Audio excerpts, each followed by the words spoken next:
Hello everyone. Welcome back to my channel. Today, we are going to check out Python strings.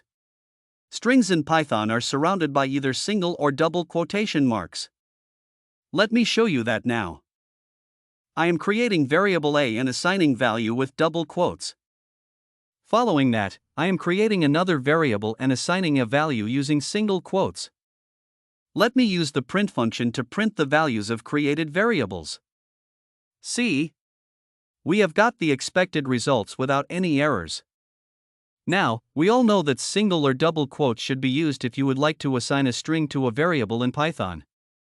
Also, we can use quotes inside quotes in Python. Let's see that now. Let me create two variables and assign them values, but for one using double quotes and another one using single quotes. And I print the values of them. As long as the quotes inside the string don't match the surrounding quotes of the string, it will work. It will print the results without any errors. We have got the expected result. That's it for today.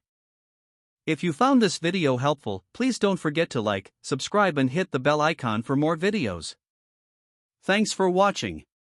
I will catch you in my next video.